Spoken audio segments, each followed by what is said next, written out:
Selamat datang di channel Simar Imam. Sembari mendengarkan tinggalkan like dan komentarnya bosku. Jangan lupa pasang headset kalian. Siapkan kopi dan camilan.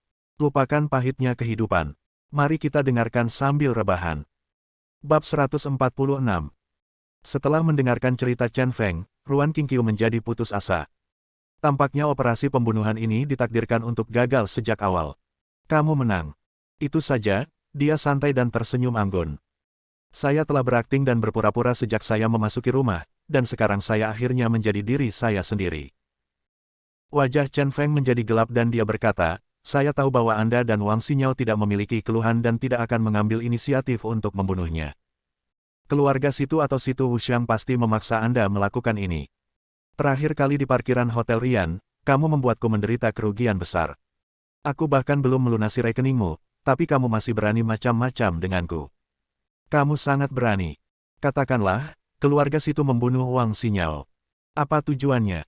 Jika kamu tidak memberitahuku, aku akan membuat hidupmu lebih buruk daripada kematian hari ini. Menghadapi Chen Feng yang pembunuh, Ruan Qingqiu menghela nafas lega, tetapi menunjukkan ekspresi acuh tak acuh. Dia berkata kepada Chen Feng, Tuan Chen, sejujurnya, saya tidak tahu mengapa. Saya telah gagal sekarang dan saya telah jatuh ke tangan Anda. Anda dapat melakukan apapun yang Anda inginkan. Segala sesuatu di tempat kejadian terungkap melalui sesuatu di kancing dadanya, sampai ke telinga Situ Wuxiang. Hal ini mencegahnya untuk benar-benar mengkhianati Situ Wuxiang, karena itu akan menjadi jalan buntu. Apakah kamu mencoba bermain-main denganku? Yah, aku tahu kamu telah melupakan semua martabatmu. Dalam hal ini, aku akan menelanjangimu dan melemparkanmu ke desa di kota ini. Di jalan yang paling ramai. Sayang sekali penampilan dan sosokmu tidak diperlihatkan kepada semua orang tetapi hanya kepada keluarga Situ. Bahagia sendirian tidak sebaik bahagia bersama semua orang. Aku yakin tubuhmu pasti akan terlihat oleh semua orang. Apa pendapatmu tentang ideku? Chen Feng menunjukkan senyuman hati-hati, yang membuat orang merasa bahwa dia tidak bercanda sama sekali. Mendengar ini, bahkan Ruan Qingqiu sedikit panik. Dia sepenuhnya percaya bahwa Chen Feng, orang gila, akan melakukan hal gila seperti itu. Meskipun tubuhnya kotor, dia masih merasa sedikit lebih buruk daripada kematian ketika dia terlihat di depan umum. Tuan Chen, tidak perlu bermain seperti ini. Dia baru saja mulai berbicara, tetapi disela oleh Chen Feng, tidak perlu. Apa yang Anda katakan agak lucu. Anda hampir membunuh keponakan saya, apakah Anda masih mau aku untuk menunjukkan rasa kasihan padamu? Kamu ada di tanganku sekarang. Aku bisa bermain denganmu sesukaku. Dan ini semua sopan. Jika kamu cantik, kamu harus dilihat oleh orang lain. Kenapa? Hanya mereka yang di kelas atas bisa melihatmu.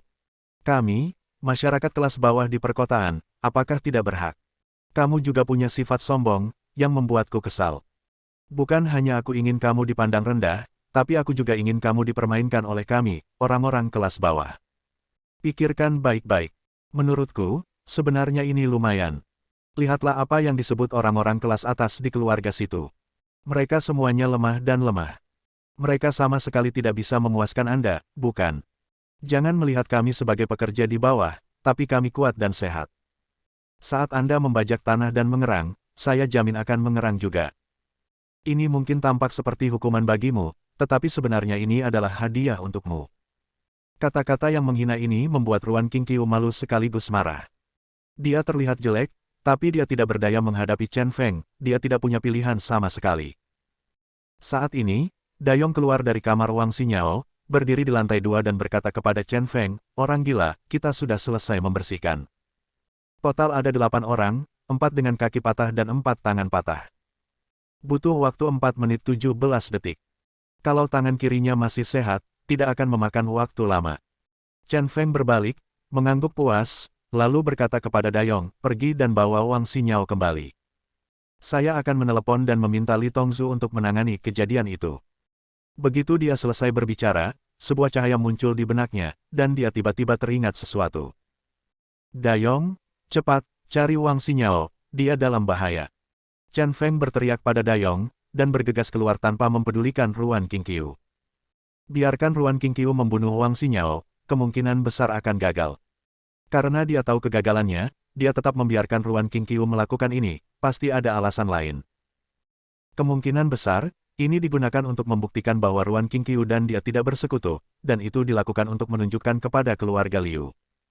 Tapi Wang Xinyao tidak bisa dibunuh, yang sebenarnya tidak terlalu meyakinkan. Dan jika dia adalah Situ Wuxiang, dia pasti akan mengatur sekelompok orang untuk membunuh Wang Xinyao untuk kedua kalinya setelah Ruan Qingqiu. Dia yakin Situ Wuxiang pasti akan melakukan ini. Hanya dengan cara inilah Wang Xinyao dapat dibunuh dan kepentingan keluarga Situ dapat dimaksimalkan. Sekarang dia maupun Dayong tidak bersama Wang Xinyao, ini adalah waktu paling berbahaya bagi Wang Xinyao. Sambil berlari, dia mengeluarkan ponselnya dan menghubungi nomor Wang Xinyao. Wang Xinyao, yang sedang menonton siaran langsung, dengan cepat menjawab telepon. Xin Yao, jangan tinggal di kamar, cepat pergi dan bersembunyi di tempat yang tidak diketahui siapapun. Chen Feng berteriak sekuat tenaga, dan tiba-tiba, rambut di tubuhnya meledak. Dia secara naluriah melompat ke samping dan berguling-guling di tanah. Sebuah peluru menyerempet tubuhnya dan membuat lubang di dinding. Sialan, penembak jitu. Bersembunyi di balik pilar, Chen Feng menyipitkan matanya. Berdasarkan lintasan tadi, dia mengunci pandangannya pada atap gedung. Ruan Qingqiu berdiri di sana, tidak berani bergerak. Penembak jitu ini sama sekali tidak diatur olehnya. Dayong berjongkok dan bersandar ke dinding, seperti Chen Feng, dia juga menatap atap gedung dengan tajam. Posisi penembak jitu hampir sama. Namun, penembak jitu itu sangat licik dan merendahkan. Di bawah cahaya redup, hanya garis cembung yang terlihat samar-samar. Dengan cara ini, mustahil untuk memastikan posisi penembak jitu. Kirim kamu kembali ke barat. Tetapi dalam kondisi yang tidak menguntungkan seperti itu, Chen Feng mengucapkan kata-kata kasar. Dia menyipitkan matanya dan melompat keluar dari pilar. Lalu dia mengangkat tangan kanannya dan menembak ke arah atap.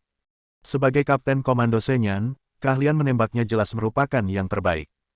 Meski memegang pistol dengan daya mematikan kurang dari 50 meter, dan dalam kondisi gelap ini, peluru tetap melayang sesuai lintasan yang diharapkan Chen Feng. Penembak jitu itu tertembak di bahu kiri, tangannya gemetar, dan dia menembak dengan tergesa-gesa. Melihat percikan api, Chen Feng melompat ke samping lagi. Dan pada saat melompat ke samping, tembakan lain dilepaskan. Meskipun percikan tadi tidak menerangi tubuh penembak jitu, bagi Chen Feng, dia bisa mengetahui kepala lawan dari percikan ini. Bang!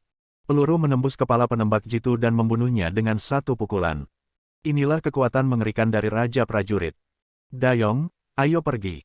Setelah membunuh penembak jitu, Chen Feng adalah orang pertama yang bergegas ke lorong dan berlari keluar. Dayong langsung melompat dari lantai 2 dan mengikutinya. Ruan Qingqiu akhirnya merasa lebih santai saat dia melihat kedua orang itu pergi. Terlepas dari apakah Wang Xinyao hidup atau mati, tidak ada yang peduli padanya sekarang dan dia bisa pergi dengan selamat. Situ Wuxiang ini menjebaknya lagi. Tampaknya Chen Feng sangat khawatir. Setelah pembunuhannya gagal, Situ Wuxiang mengirim orang untuk membunuh Wang Xinyao lagi.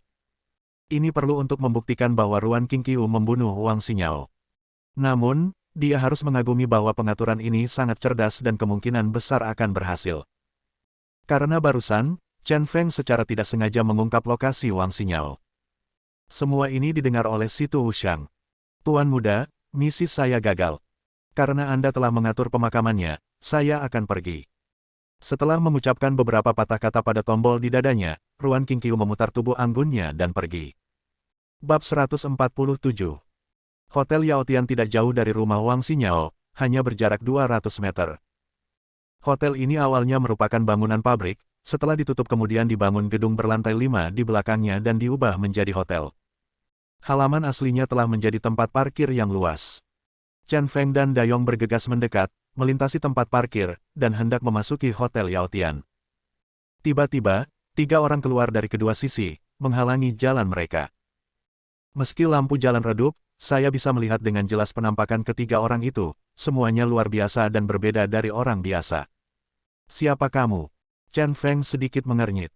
Dari momentumnya saja, mudah untuk mengatakan bahwa kekuatan ketiga orang ini luar biasa. Situ Wuxiang ini sangat kehabisan akal sehingga dia mengirim 3 master untuk menghalangi jalannya. Saya Sun Fui, orang kedua yang bertanggung jawab atas aliansi Daobei dan peraih medali emas aliansi Daobei. Saya mendengar bahwa Andalah yang membunuh Jia Tongtian dan Liu Qingshan. Pemimpinnya bermata besar, hidung bengkok, rambut yang disisir ke belakang berkilau, dan mengenakan pakaian hitam. Di balik tangannya yang bermantel, di balik penampilannya yang liar, ada temperamen yang jahat. Dia melirik ke arah Chen Feng, bertanya-tanya dalam hatinya, bisakah orang yang tampaknya lepas membunuh dua tamu dari keluarga situ? Sungguh kacau, kamu orang kedua dan peraih medali emas, minggir. Aku sedang tidak mood untuk bermain dengan kalian hari ini. Khawatir dengan keselamatan Wang Xinyao, Chen Feng sedikit cemas dan tidak ingin terlalu terlibat dengan ketiga orang ini. Di belakang Sun Fuyi, seorang lelaki tua yang tingginya kurang dari 1,6 meter maju ke depan dengan tubuh berat dan tersenyum. Dia memandang Chen Feng dan berkata dengan curiga, Jia Tongtian dan Liu Qingshan sebenarnya dibunuh oleh pemuda seperti itu. Sungguh pengecut. Nak, izinkan saya bertemu dengan Anda kali ini untuk melihat apakah Anda serius. Anda memiliki kemampuan. Siapa kamu? Chen Feng bertanya dengan mata menyipit. Ini Duande, salah satu dari 5 tamu agung keluarga situ. Duande memperkenalkan dirinya sambil menunjuk ke seorang pria botak di belakangnya dan berkata, pria ini juga salah satu dari 5 tamu agung keluarga situ, miliknya namanya Lu Feng. Sosok Lu Feng dia proporsional dan ramping, terutama kakinya yang panjang dan stabil. Sekilas, dia terlihat seperti seorang praktisi kungfu di kakinya. Namun, pria ini terlihat sangat membosankan, dan Duande terdiam saat memperkenalkannya. Kami berlima adalah saudara, dan ini adalah kesempatan bagus bagi kami untuk membalas dendam Jia Tongtian dan Liu Qingshan. Mata Duande menjadi dingin dan dia berkata dengan niat membunuh. 5 tamu utama keluarga situ telah berteman selama beberapa dekade dan memiliki hubungan yang tidak dapat diubah. Kematian Jia Tongtian dan Liu Qingshan membuatnya dihantui, dan dia sudah lama ingin membalas dendam pada Chen Feng. Ini adalah kesempatan bagus. Diam-diam berpikir bahwa ada masalah, Chen Feng tidak bisa menahan cibiran dan berkata, terakhir kali, 2 tamu penting, ditambah murid pedang iblis Jiu Quan, Leng Yan, semuanya mati di tanganku. Levelmu hampir sama dengan mereka, kenapa kamu berani datang lagi jika kamu tidak tahu apakah harus hidup atau mati? Aku akan memberimu waktu untuk mencari lebih banyak orang, kalau tidak kamu tidak akan tahu bagaimana kamu mati. Tapi dia tidak melakukannya. Aku tidak mengerti. Barisan ini mirip dengan ketiganya Jia Tongtian terakhir kali. Mereka adalah 2 tamu yang ditemani oleh seorang yang disebut Master. Karena Situ Wuxiang mengetahui bahwa ketiga orang itu tewas di tangannya sendiri, mengapa dia mengatur barisan yang sama untuk menghentikannya? Mungkinkah peraih medali emas omong kosong ini berada di level yang lebih tinggi? Sun Fuyi tertawa keras, anak yang sombong. Apakah menurutmu anak Leng Yan itu bisa dibandingkan denganku? Hari ini adalah hari kematianmu. Melihat Sun Fuyi yang percaya diri, Chen Feng bertanya-tanya dalam hati, mungkinkah itu karena ini? Apakah Sun Fuyi kuat? Lampu neon Hotel Yaotian tidak jauh dari situ menyala, dan dia tiba-tiba mengerti. Dia berteriak kepada Dayong, Dayong, cepat cari Wang Xinyao. Ketiga orang tua ini menghabiskan waktu kita di sini. Pasti ada orang lain di dalam, tidak bagus untuk Wang Xinyao. Sun Fuyi ini seharusnya lebih kuat dari Leng Yan. Namun, pembunuhan ini ditujukan pada Wang Xinyao sejak awal. Jika dia ingin bunuh diri, tindakan Ruan Qingqiu sebelumnya akan terlalu mubazir. Karena dia tidak ingin bunuh diri, dia tetap mengincar Wang Xinyao. Ketiga orang yang mengobrol di sini pasti mengulur waktu bagi orang-orang di dalam. Iya. Dengan kata sederhana, Dayong bergegas ke hotel dengan tongkat besi di tangannya. Tidak mudah untuk pergi. Dengan teriakan lembut, tubuh pendek Duande bergerak cepat, mendekati Dayong dan pergi. Saya tidak tahu metode keringanan apa yang dia gunakan, tapi dia sangat cepat. Segera, sambil memegang 2 belati di kedua tangannya, dia membungkuk dan memotong ligamen kaki Dayong. Metode ini sungguh kejam dan keji. Dayong kaget dan buru-buru mengangkat batang besi itu ke tanah. Dengan bantuan batang besi itu, tangan kanannya mengangkat seluruh tubuhnya ke udara.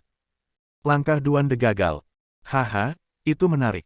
Dia terkekeh pelan, dan hendak menyerang lagi. Tapi tiba-tiba rasa dingin merambat di punggungnya. Saya merasakan tekanan kuat datang pada saya. Dia segera berbalik dan melihat mata Chen Feng yang panjang, sipit dan dingin. Badai pendek, ambil nyawamu. Chen Feng mengayunkan tinjunya dengan tangan kanannya, dengan kekuatan meruntuhkan gunung, dan mengarahkan langsung ke kepala Duande. Tidak baik. Dengan pengalaman bertarung selama bertahun-tahun, Duande langsung menyadari bahwa pukulan Chen Feng sangat kuat. Dia meringkuk, berguling menjadi bola, berguling beberapa kali, dan melarikan diri. Bang! Chen Feng meninju, masih ada peluang. Namun terhalang oleh sesuatu, dan rasanya seperti terkena kekerasan baja. Nak, jangan cemas, luangkan waktumu. Sun Fuyi mencibir. Chen Feng melihat lebih dekat dan melihat bahwa lengan kanan Sun Fuyi lah yang menangkap tinjunya. Di lengan Sun Fuyi, ada 10 cincin baja yang melilitnya dengan rapat, membentuk lapisan pelindung. Dan tinjunya mengenai cincin baja tersebut. Tinju besi keluarga Hong. Chen Feng menyipitkan matanya dan sedikit mengernyit. Tanpa diduga, lawannya memiliki latar belakang yang cukup baik, dan dia adalah ahli tinju kawat besi. Nak, kamu pintar. Karena kamu tahu kekuatan tinju kawat besi, menyerah saja dan ikut aku, supaya aku bisa mengalahkanmu dan mengeluarkan darah dari semua lubangmu. Sun Fuyi merasa sedikit bangga dan mendorong Chen Feng mundur beberapa langkah. Sesuatu yang mampu. Chen Feng terkejut. Sun Fuyi benar-benar jauh lebih baik daripada Leng Yan. Leng Yan paling banter adalah pendekar pedang yang terampil, tetapi pria ini, dengan gerakannya yang kuat, tubuh yang kokoh, dan kekuatan yang tersembunyi, jelas merupakan seorang master yang telah berkultivasi selama beberapa dekade. Tak jauh dari situ, Dayong baru saja mengambil beberapa langkah ketika ia kembali dihentikan oleh Lu Feng. Lu Feng ini memang ahli dalam keterampilan kaki yang kuat, kakinya setajam angin, dan gerakannya sangat ganas. Dayong nyaris tidak bisa mengikutinya dan sedikit tertinggal. Hari ini, jangan pernah berpikir untuk pergi, kalian berdua. Sun Fuyi berkata kepada Chen Feng dengan agak arogan, menyeka bagian belakang rambutnya dengan tangan kanannya, menaruh perhatian besar pada gaya rambutnya. Tabrakan pertama dengan Chen Feng barusan membuatnya yakin bahwa orang ini tidak lebih dari itu. Satu gerakan, tangan abadi yang hebat, membuat lawan mundur beberapa langkah. Benar saja, fondasi pemuda itu tidak stabil dan tubuhnya tidak sabar. Orang-orang di keluarga situ hanya membuat keributan. Mereka mengira akan bertemu dengan seorang master. Lu Feng, biarkan aku membantumu. Sun Fuyi memblokir Chen Feng, dan Duan De melihat peluang itu dan menyerang Dayong. Menghadapi Lu Feng, Dayong tampak kurus kering. Jika Duan De ikut berperang, akan sulit untuk melawannya. Benar saja, lengan Dayong tersayat oleh Duan De hanya dengan satu gerakan. Untungnya, itu hanya luka kecil dan tidak ada yang serius. Namun, dia benar-benar kewalahan oleh mereka berdua, dan akan kalah kapan saja, dan bahkan lebih mungkin berada dalam bahaya. Pada saat kritis ini, Chen Feng, yang sedang berhadapan langsung dengan Sun Fuyi, tiba-tiba memfokuskan matanya sedikit, dan seluruh auranya berubah drastis. Dia berjingkat ke depan, menggeser berat badannya ke depan, dan berlari ke depan seperti anak panah dari tali. Nak, aku di sini, kamu. Sun Fuyi tidak menganggapnya serius, dan hendak memukul untuk mencegat, tetapi pemandangan yang sangat aneh terjadi. Saya melihat sosok Chen Feng tiba-tiba tidak menentu karena kecepatan ekstrimnya. Itu tepat di depannya, dan dalam sekejap, itu ada di belakangnya. Apa yang terjadi? Seolah-olah dia melihat hantu, dia terkejut dan tinjunya kosong. Bab 148. Di sisi lain, Dayong tertekan oleh kaki Lu Feng. Duan De memanfaatkan kesempatan jahat dan menusuk hati Dayong dengan dua belati. Kali ini, kemenangan tidak bisa dihindari. Pergilah ke neraka. Melihat dia berhasil, Duan De diam-diam senang. Dia mengulurkan kedua tangannya ke depan, hendak memasukkan belati ke jantung Dayong. Tapi saat ini, ekspresinya berubah karena terkejut. Saya merasa bahu saya ditarik dengan kuat, tidak bisa bergerak sama sekali. Belati di tangannya berhenti di dada Dayong, dan dia tidak bisa bergerak maju. Kenapa? Seseorang muncul di belakangnya, tapi dia tidak menyadarinya, yang membuat Duan De langsung berkeringat dingin. Tangan kanan Chen Feng seperti tang besi, menempel erat di bahu Duan De. Penjahat berbahaya, keluar dari sini. Lalu dia menarik Duan De dengan keras dan melemparkannya ke belakang. Tubuh mungil Duan De berguling-guling di tanah beberapa kali, kekuatan benturannya berkurang, dan dia menabrak sebuah mobil. Dayong, cepat serahkan orang-orang ini padaku. Memanfaatkan kesalahan Sun Fuyi dan Duan De dan tidak memperhatikan Lu Feng, Chen Feng menendang dengan ganas, tepat di betis Lu Feng. Kaki yang hendak mengenai wajah Dayong ditendang olehnya. Ya. Dengan bantuan Chen Feng, Dayong akhirnya berhasil menyingkirkan musuh dan langsung bergegas ke Hotel Yaotian. Saat Sun Fuyi dan yang lainnya hendak mengejarnya, mereka melihat Chen Feng tiba-tiba berbalik, matanya bersinar dengan cahaya dingin. Tampilan ini saja sudah membuat mereka bertiga merasa sangat menakutkan. Nak, kamu punya beberapa keterampilan. Tubuh dan gerakan kaki, kenapa begitu aneh? Sun Fui masih memikirkan adegan aneh ketika Chen Feng menghindari tinjunya tadi. Agak sulit dipercaya. Dia benar-benar mengira dia telah melihat hantu. Dari sudut pandang ini, Chen Feng memang sangat kuat. Namun dengan kekuatan ini, sepertinya tidak cukup untuk membunuh Jia Tongtian dan Liu Qingshan dengan kata-kata dingin. Hanya kamu yang lambat. Tanpa penjelasan apapun, Chen Feng hanya mencibir. Dayong memasuki hotel, apapun yang terjadi, dia merasa jauh lebih lega. Sun Fui langsung merasa tidak senang. Pemuda ini agak sombong. Dia menghitung dalam pikirannya bahwa meskipun tugas Situan baginya hanya menahan Chen Feng. Tapi sekarang setelah tes sederhana, Chen Feng ini hanya itu. Jika dia bergabung dengan Duan De dan Lu Feng, dia pasti bisa membunuh orang ini. Dan membunuh Chen Feng, bukankah itu akan memberikan kontribusi besar bagi keluarga Situ? Memikirkan hal ini, dia sudah sedikit gembira, dan berkata kepada Duan De dan Lu Feng, mari kita gunakan kekuatan penuh kita untuk membunuhnya bersama-sama. Oke, Duan De memiliki niat ini. Meski tabrakan dengan mobil tadi tidak serius, namun memalukan baginya. Hanya dengan membunuh orang ini kita dapat membalas rasa malu kita. Lu Feng pendiam, tapi dia mengangguk. Oke, sebaiknya ketiganya pergi bersama. Sebelum pihak lain bisa bergerak, Chen Feng bergegas menuju mereka bertiga. Segera, keempat orang itu bertarung bersama. Namun, setiap kali dia bergerak, dia menahan kekuatannya secara diam-diam, seolah-olah dia sengaja mencoba menghadapi ketiga orang tersebut, tanpa benar-benar berniat membunuh musuh. Terlebih lagi, dia bisa menghindari serangan musuh, tapi terkadang dia sengaja melakukan beberapa pukulan. Setiap gerakan Sun Fui sangat mendominasi, dan tangan Chen Feng benar-benar terasa mati rasa setelah beberapa kali adu jotos dengannya. Dan serangannya sendiri selalu dihadang oleh cincin baja Sun Fui, sehingga sulit ditembus. Kaki Lu Feng terus menyerang sayap Chen Feng, dan tendangan cambuk di kaki kanannya bahkan lebih kuat lagi, membuat Chen Feng lengah. Duan De bahkan lebih jahat lagi, dengan kecepatannya, dia akan menyerang tubuh bagian bawah Chen Feng dengan belati, lalu berlari ke belakang Chen Feng. Kombinasi ketiga orang ini memang jauh lebih kuat dari Liu Qingshan dan lainnya. Yang paling penting adalah tidak seperti Liu Qingshan dan lainnya, mereka sangat bersatu dan tahu bagaimana bekerja sama. Dengan cara ini, kekuatannya meningkat pesat. Setelah beberapa langkah, Chen Feng tampaknya berada di ambang kekalahan. Tak hanya itu, ia juga terkena cambuk Lu Feng. Belum lagi Sun Fui yang berkali-kali meninju Chen Feng dan memukul mundurnya berkali-kali. Tiga anjing tua. Chen Feng mengutuk keras, tetapi sudut mulut Chen Feng membentuk lengkungan yang tidak terlihat, seolah-olah dia sedang merencanakan sesuatu yang lain. Dia melihat sekeliling dan masuk ke tempat parkir. Dia dengan cepat pergi ke antara mobil untuk melawan ketiga orang itu. Trik ini benar-benar berhasil. Di celah antar kendaraan, ketiganya tidak bisa sepenuhnya berkembang dan bekerja sama.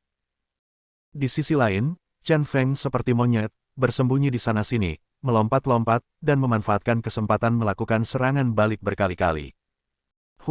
Kamu hanya seekor tikus. Jika kamu memiliki kemampuan, keluarlah dan berkompetisi. Sun Fui sedikit lelah karena pengejaran yang terus-menerus. Lawannya terus berlari, tapi dia tidak bisa menggunakan kekuatan tangan besinya. Kalian bertiga memukulku, dan kamu masih berani menyebutku tikus. Kamu sangat tidak tahu malu. Chen Feng memarahinya sambil berlari, tidak berhenti sama sekali. Tidak mungkin, sebagai seorang pemuda, kekuatan fisiknya lebih baik dari ketiga lelaki tua ini. Kebuntuan berlanjut beberapa saat, dan tiba-tiba, suara tembakan intensif terdengar dari Hotel Yaotian. Ada 7 atau 8 tembakan. Ups! Chen Feng segera mendapat firasat buruk. Hanya ada 2 kemungkinan untuk tembakan ini, pihak lain berkonflik dengan Dayong, atau dia menemukan Wang Xinyao. Jika yang terakhir, itu sangat buruk. Sun Fui bersandar pada mobil dan tertawa, kita pasti sudah menemukan gadis itu. Sekarang, gadis itu sudah mati. Kematian. Kamu mati dulu. Sikap Chen Feng tiba-tiba berubah, seolah-olah dia adalah orang yang berbeda. Sun Fui benar, Wang Xinyao seharusnya diungkap. Karena jika Dayong berkonflik dengan mereka, pasti ada tembakan saat ini. Dengan skill Dayong, serangan gelombang pertama pasti tidak akan mampu membunuhnya. Nak, kamu harus mati dulu. Duan De memanfaatkan kesempatan itu, melompat dari atap mobil, memegang belati, dan bergegas menuju Chen Feng. Jika Chen Feng mengkhawatirkan sesuatu, perhatiannya harus dialihkan. Ini saat yang tepat. Bunuh. Mata Chen Feng memancarkan cahaya dingin, Chen Feng bahkan tidak berusaha bersembunyi, tetapi langsung mengangkat tangan kanannya ke langit. Idiot, kamu benar-benar menangkap belatiku di tanganmu. Duan De berhasil tertawa, namun tiba-tiba ekspresinya berubah drastis. Saya melihat pistol yang entah kenapa muncul di tangan kosong Chen Feng. Dia menembak tanpa ragu-ragu. Bang! Suara tembakan terdengar, dan Duan De, yang berada di udara, tidak dapat mengelak dan tertembak di dada. Duan De jatuh dari langit seperti burung. Adegan ini terjadi begitu tiba-tiba sehingga tidak ada yang menyangka bahwa Chen Feng benar-benar punya senjata. Sun Fuyi dan Lu Feng sama-sama terkejut dan segera bersembunyi, tidak berani menunjukkan kepala mereka. Kalian bertiga idiot semuanya akan mati. Tidak pantas memperlihatkan kekuatanmu, kamu selalu bisa menggunakan pistol. Chen Feng menginjak bagian depan mobil dan melompat ke atap mobil. Menembak terus-menerus ke tempat persembunyian Sun Fuyi. Dia menembak dan melompat.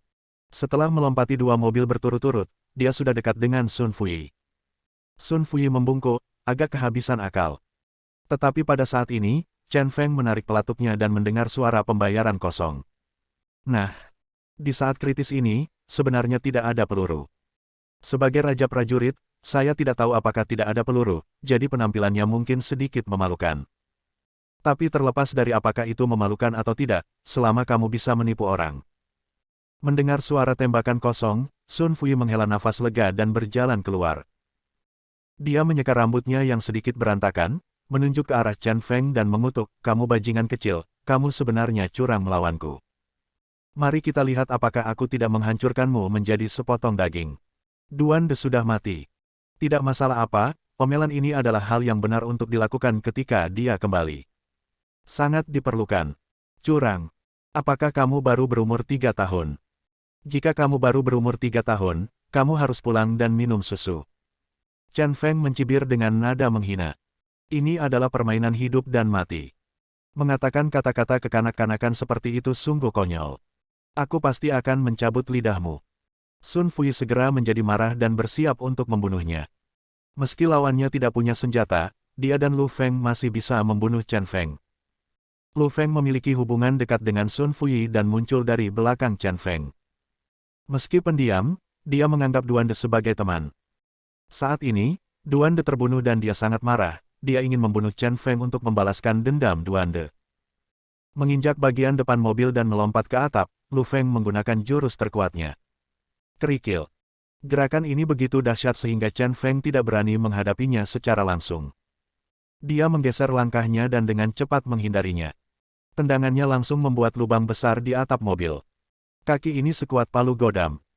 Chen Feng diam-diam memuji bahwa Lu Feng yang pendiam ini cukup mampu.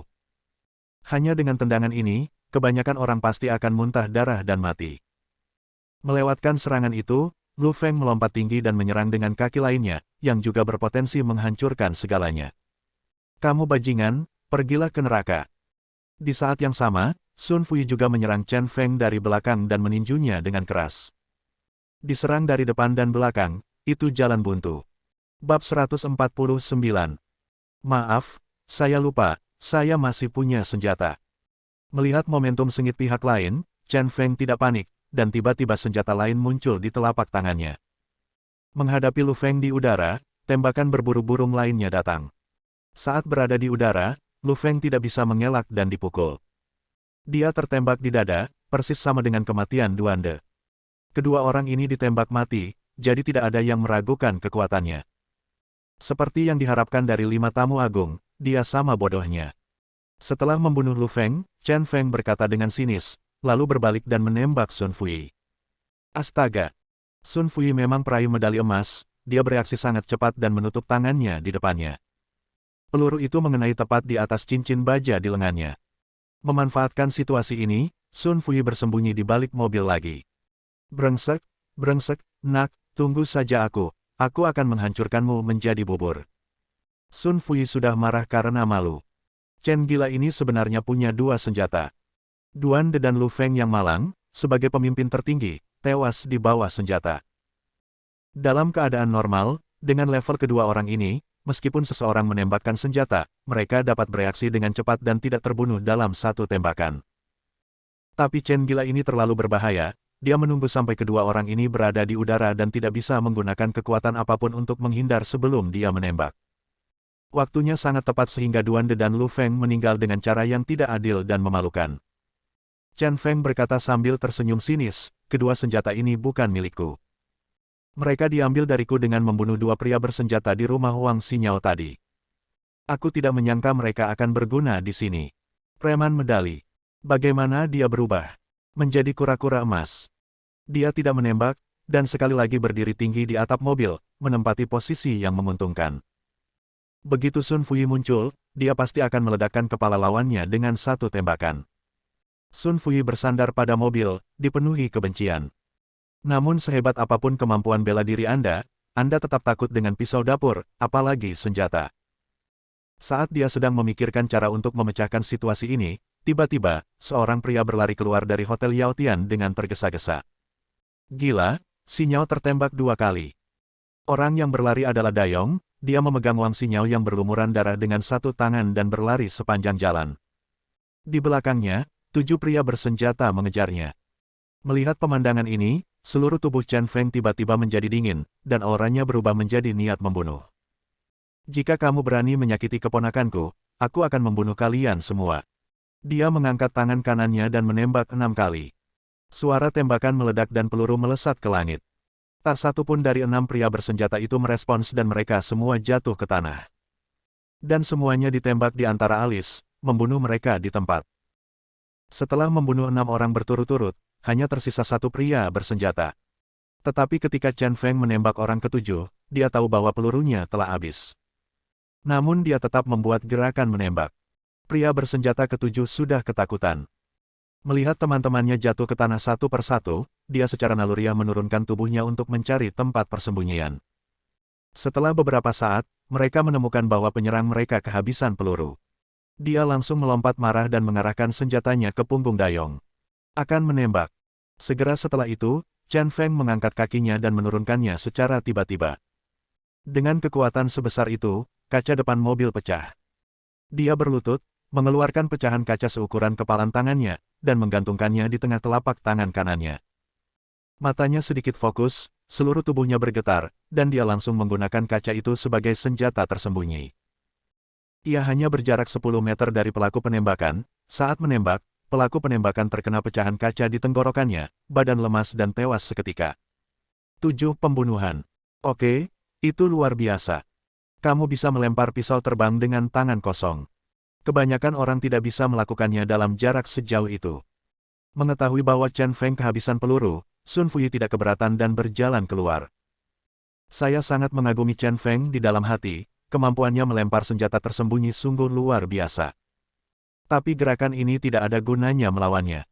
Cincin dan kawat bajanya adalah pertahanan mutlak. Dayong kebetulan keluar dari mobil Chen Feng. Chen Feng melompat keluar dari mobil dan melihat ke arah Wang Xinyao yang berlumuran darah dan pucat, serta diliputi amarah. Kamu juga mati. Segera, dia menatap Sun Fuyi dan bergegas mendekat dengan niat membunuh. Tangan kanan mengepal dan turun dengan kuat, berpotensi meruntuhkan gunung. Sun Fuyi kaget. Sikap Chen Feng tiba-tiba berubah, seolah-olah dia adalah orang yang berbeda, jauh lebih agresif. Dia tidak berani mengabaikannya, melangkah maju dan mundur, dan menggenggam tangannya untuk menghalangi di depannya. Boom! Tinju gila Chen mengenai cincin baja. Kali ini, tinjunya sepertinya telah berubah menjadi tinju baja, bertabrakan dengan cincin baja tanpa bergeming atau takut. Sebaliknya, dia menggunakan kekuatan ekstra dan langsung meledakkan Sun Fuyi. Sun Fuyi mundur berulang kali sebelum mendapatkan kembali keseimbangannya. Bagaimana ini mungkin? Kekuatan Chen Feng telah meningkat beberapa kali lipat dibandingkan sebelumnya. Dia belum pernah melihat tinju yang begitu liar dan mendominasi. Mungkinkah pihak lain baru saja menyembunyikan kekuatannya? Memikirkan hal ini, mau tak mau aku merasakan ketakutan di hatiku. Akan kupukul lagi. Tanpa memberi Sun Fuyi kesempatan untuk bernapas, Chen Feng bergegas mendekat lagi, seperti seekor harimau yang turun dari gunung. Meski begitu, mari kita lihat bagaimana kamu menerobos pertahanan. Dia menurunkan pusat gravitasinya dan sekali lagi bergabung. Kabel besi di kedua lengan bisa dianggap sebagai pertahanan yang sempurna. Sekalipun lawannya sangat kuat, tidak akan membantu jika dia terus memukul. Tinju kanan Chen Feng hendak mengenai cincin baja itu lagi, tetapi pada saat hendak melakukan kontak, dia mengarahkan tinjunya ke telapak tangannya. Dengan hantaman 5 jarinya, ia langsung menyerang sambungan cincin baja di lengan kiri dan kanan Sun Fuyi. Ada celah. Serangan seperti itu seperti menusuk kayu, dan pasti akan memisahkan cincin baja dan menghancurkan pertahanan. Kesulitannya adalah kelima jari itu rapuh dan tidak tahan terhadap benturan yang kuat. Wah, aku tidak percaya. Apakah jari-jarimu terbuat dari baja? Sun Fuyi juga mengetahui hal ini dan tidak percaya bahwa Chen Feng dapat mematahkan pertahanan absolutnya. Namun, begitu dia selesai berbicara, ekspresinya tiba-tiba berubah. 5 jari Chen Feng menyatu seperti satu tubuh, saling mengandalkan tanpa kerusakan apapun. Dengan kekuatan yang mendominasi, cincin baja di lengan kiri dan kanannya langsung dipisahkan. Telapak tangannya terus membentur dada Sun Fuyi. Wow! Organ dalamnya terkena dampak, dan Sun Fuyi memuntahkan seteguk darah, kesadarannya menjadi kesurupan, dan dia segera berlutut. Keluar! Chen Feng tidak menahan diri dan langsung menendang Sun Fuyi dengan tendangan horizontal. Karena berantakan, beberapa cincin baja Sun Fuyi jatuh dari lengannya dan berguling-guling di tanah. Dan dia terbaring di tanah sekarat, tidak bisa bangun. Kamu tidak tahu bagaimana hidup atau mati. Chen Feng mengutuk secara diam-diam kali ini, operasi pembunuhan yang dipimpin oleh keluarga Situ akhirnya berakhir. Meskipun 3 Tuan Sun Fuyi terbunuh, Wang Xinyao juga tertembak 2 kali dan berada dalam bahaya. Dia mengambil Wang Xinyao dari Dayong dan memberitahu Dayong, cari sendiri tempat untuk merawat Sun Fuyi sampai Li Tongzu datang dan serahkan kepada Li Tongzu. Mengerti. Dayong mengangguk, sangat bersalah. Kali ini, dia gagal melindungi Wang Xinyao. Chen Feng tidak punya waktu untuk meminta pertanggungjawaban Dayong saat ini, dia berlari ke gerbang Hotel Yaotian, mengobrak-abrik mayat beberapa pria bersenjata satu persatu, dan akhirnya menemukan kunci mobil Passat. Setelah menekan tombol, lampu Passat putih di kejauhan menyala. Dia bergegas membawa Wang Xinyao dalam pelukannya, pergi ke rumah sakit. Hari sudah larut malam, dan saya berkendara sepanjang perjalanan. Setelah beberapa saat, saya sampai di rumah sakit rakyat provinsi. 2 perawat mendorong Wang Xinyao masuk dengan kereta darurat dokter shift malam adalah Liu Jingbai, yang datang dengan tergesa-gesa. Liu Jingbai juga sangat terkejut. Dia melirik ke arah Wang Xinyao dan bertanya kepada Chen Feng, apa yang terjadi? Chen Feng tidak bisa memikirkan hal lain untuk dikatakan dan buru-buru berkata, dia tertembak 2 kali dan pingsan karena kehilangan darah. Liu Jingbai mengangguk, mengikuti kereta darurat, dan berkata kepada seorang perawat, bersiaplah untuk operasi. Bab 150. Hari sudah hampir fajar. Di satu bangsal, Wang Xinyao sedang berbaring di tempat tidur, diikat seperti pangsit nasi. Dia merasa tertekan, untuk melakukan adegan ini, dia tidak bisa bergerak atau melakukan apapun. Hal yang paling tidak nyaman adalah untuk membuat adegan itu realistis. Chen Feng memintanya untuk mengambil botol. Meskipun suntikan itu adalah suntikan garam yang tidak berbahaya, jarumnya menusuk punggung tangan saya dan terasa sakit. Jika saya tahu bahwa adegan ini akan sangat sulit, saya tidak akan menyetujuinya. Chen gila. Selalu ada perasaan seperti ditipu oleh Chen Feng. Melihat Wang Xinyao cemberut, Chen Feng menebak apa yang dipikirkan gadis ini. Dia menyipitkan matanya dan tersenyum dan berkata, apa? Kamu tidak senang? Aku mendengar Jingbai berkata bahwa dengan luka yang kamu alami akibat 2 peluru, kamu akan memerlukan suntikan di pantatmu setiap jam. Jangan mengeluh tentang rasa sakitnya nanti. Apa? Kamu ingin suntikan di pantatmu? Aku tidak akan berakting lagi. Wang Xinyao berhenti berakting dan mengulurkan tangan untuk menarik perban di tubuhnya. Ia takut disuntik di pantatnya sejak kecil, jika harus disuntik di pantat saat berakting, ia lebih memilih mati daripada menyerah. Oke. Dengan kemampuan aktingmu, cepat atau lambat kamu akan menipuku, dan kamu tidak akan mampu bertahan dalam ujian sama sekali. Chen Feng memarahi dengan tegas dan mendorong Wang Xinyao kembali. Sudah kubilang, kamu sekarang adalah seorang orang yang tertembak 2 kali. Pasien yang lemah harus menunjukkan perasaan pucat dan tidak berdaya itu. Meskipun hanya Anda dan saya yang ada di bangsal ini, kita tetap harus bertindak. Siapa yang tahu jika ada orang yang mengawasi di sudut manapun. Meski ada teguran, namun atas adegan Wang Xinyao tadi malam, Chen Feng cukup puas. Setelah berjuang sepanjang malam, saya akhirnya mendapatkan efek yang diinginkan. Benar sekali, semua yang terjadi tadi malam sebenarnya adalah adegan yang direncanakan oleh Chen Feng. Berapa hari lagi? Wang Xinyao bertanya dengan sedih setelah dihentikan oleh Chen Feng. Chen Feng tersenyum lagi dan menghiburnya, bersabarlah selama beberapa hari, kamu akan segera berlibur musim panas. Paman akan mengajakmu berakting di serial TV. Kompensasinya sangat hemat biaya. Ketika Wang Xinyao mendengar tentang aktingnya di serial TV, dia tiba-tiba menjadi termotivasi. Saya langsung merasakan dedikasi yang sama seperti tadi malam. Saat ini, dia bernapas dengan lemah, dan dia akan mati. Jika seseorang yang tidak mengetahuinya melihatnya, mereka akan mengira dia terluka parah. Chen Feng berdiri dan berjalan ke jendela, ingin menyalakan rokok. Tiba-tiba teringat ini rumah sakit, aku menahan diri. Dia melihat keluar jendela, pikirannya berpacu. Apa yang terjadi tadi malam hanyalah sebuah drama Wang Xinyao yang rumit dan mengasyikkan. Setelah melihat pesan teks peringatan, dia berpikir lama dan mengerti apa yang sedang terjadi. Dia mulai menangani pembunuhan itu. Cara mengatasinya sangat sederhana, yaitu memanfaatkannya untuk keuntungan Anda. Dia meminta Dayong untuk mengambil darah ayam, diam-diam membawa Wang Xinyao ke Hotel Yaotian, dan merias wajah. Dan orang yang mengiriminya pesan teks peringatan tidak lain adalah Ruan Qingqiu. Hal ini dinilai karena dua alasan. Pertama, mengetahui bahwa keluarga Situ ingin membunuh Wang Xinyao, itu pasti seseorang dari keluarga Situ, atau seseorang yang dekat dengan keluarga Situ. Hampir tidak mungkin bagi seseorang dari keluarga Situ untuk mengiriminya pesan teks ini, dan dia tidak mengenal banyak orang yang dekat dengan keluarga Situ, dan Ruan Qingqiu adalah salah satunya. Kedua, isi pesan teks peringatan itu sangat aneh. Jika diperhatikan lebih dekat, ini tidak terlihat seperti tata bahasa modern, melainkan seperti bahasa kuno. Kata-kata seperti "yeksi" dan "bahaya" jarang muncul sendiri-sendiri dalam artikel modern. Alasan mengapa pihak lain mengirim pesan ini adalah untuk mengisyaratkan identitas orang yang mengirim pesan teks tersebut. Terakhir kali dia berada di Xiangqiu, Ruan Qingqiu menunjukkan pengetahuan dan bakatnya, dia lebih menyukai keanggunan gaya kuno dan menulis setengah puisi Hefang dengan tinta. Dari sudut pandang ini, hampir dapat dipastikan bahwa orang tersebut adalah Ruan Qingqiu. Setelah memahami hal tersebut, sebenarnya banyak hal yang telah diluruskan. Ruan Qingqiu selalu ingin melepaskan kendali keluarga Situ, jadi dia dengan penuh semangat mengembangkan kekuatannya dalam beberapa tahun terakhir ketika Situ Wuxiang tidak ada. Saya berharap suatu hari nanti, dengan kekuatan ini, saya bisa mendapatkan kebebasan. Namun, hal pertama yang dilakukan Situ Wuxiang ketika dia kembali adalah memutus aliran listrik Ruan Qingqiu. Ruan Qingqiu harus dimasukkan ke dalam kandang lagi.